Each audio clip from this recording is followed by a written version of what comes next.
Hello students. So in this session we are going to discuss what are belt drives and where they will be used and what are the types of belt drives, and we'll go through some derivations.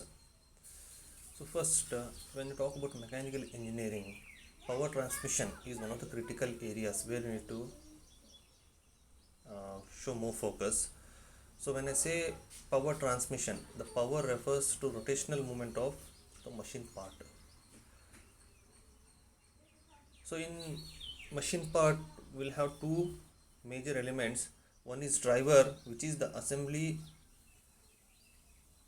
which is going to supply the power, and driven or follower is the assembly which receives the power and performs some useful work.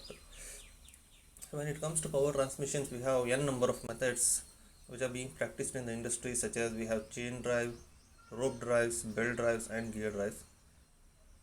So in our syllabus we need to discuss only belt drives. So what is this belt drive? A belt is nothing but a looped strip of flexible material which is used to transfer the power between two or more parallel shafts. So it is made up of a flexible material, and the material can be rubber or it may be canvas, or sometimes steel will be used to manufacture the belt. Belt drive offers smooth power transmission between shafts at a considerable distance. When I talk about belt drive, it is going to offer a very smooth power transmission at a considerable distance, and belt drives works mainly by the friction between the pulley and the belt. So friction is very much required in order to make this belt drive work between the between the pulley and the belt. So in belt drive you have one common problem, that is called as slip. So due to this slip, there are losses during power transmission in belt pulley system. So because of this slip, these belt drives are referred as non-positive drives. So now types of belts. So generally we have two types of we have different types of belt. So first one is flat belt. So when I say flat belt, it will have a square cross section, and generally it is made up of steel or canvas material. So this flat belt runs over flat pulleys and made continuous by stitching or pinning the end portions. As I said, it is an endless loop. So if you know to make it continuous, we have to stitch it, or sometimes we have to pin it at the end portions so that we can make it continuous loop. So what are the advantages of flat belt? You can see it is very simple, it is easy to use, very smooth transmission, good life and very flexible. When it comes to disadvantages, as I said, slip is a common disadvantage.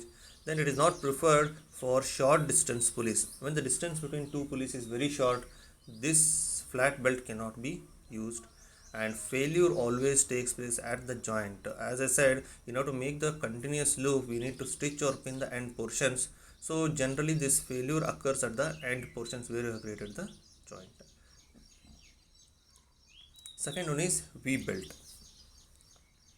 So in case of V belt, the cross section is of trapezoid, okay, and the material which is used to manufacture V belt is rubber reinforced with steel wires in order to give more strength and stability.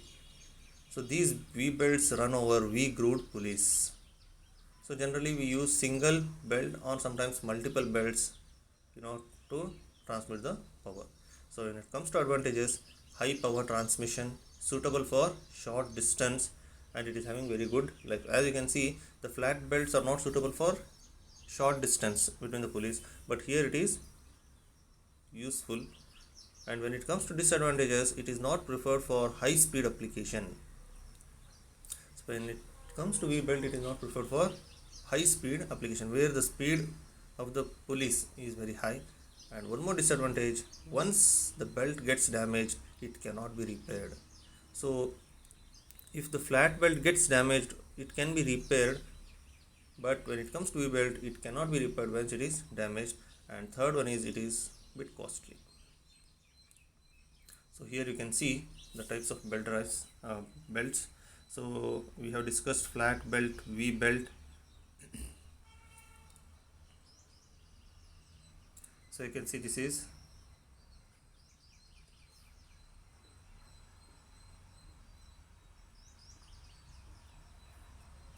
flat belt, then we have V belt, even we have round belt and toothed belt, and you can see how the belt is looped continuously over the two pulleys which are connected to shafts.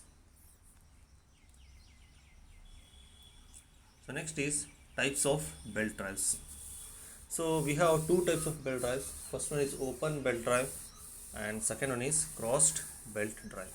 So when I say open belt drive, it is used to drive or rotate the driven pulley in the same direction of the driving pulley.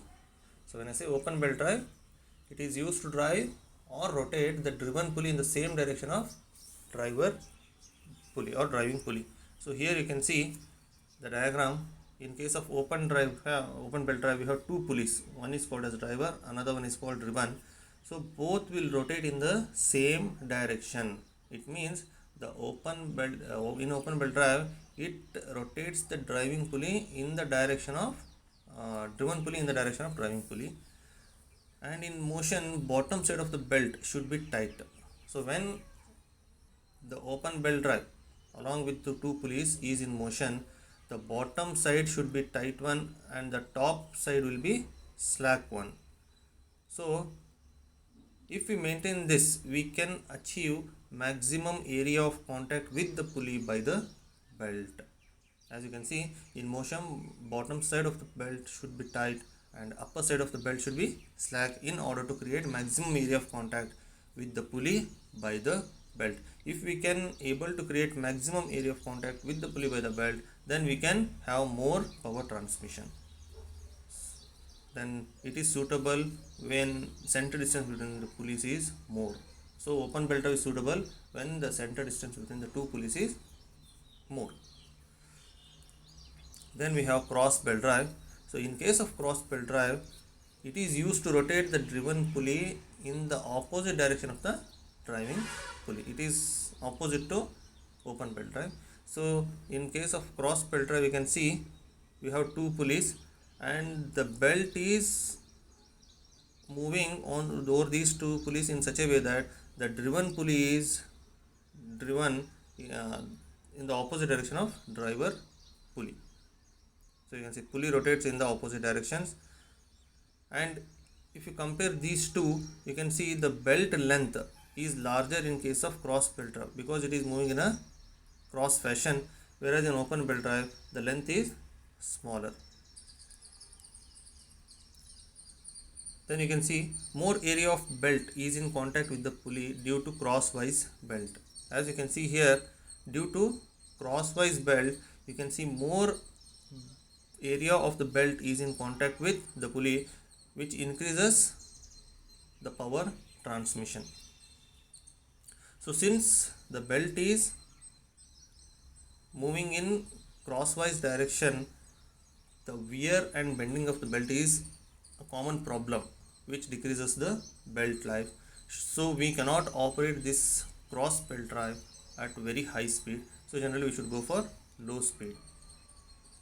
So here you can see the cross belt drive which are connected to shaft.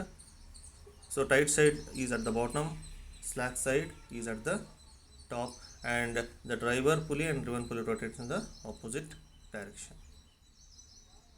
So here you can see again two pulleys which are connected by the belt. So in the next video we are going to derive the expression for length of belt in case of open belt drive and cross belt drive.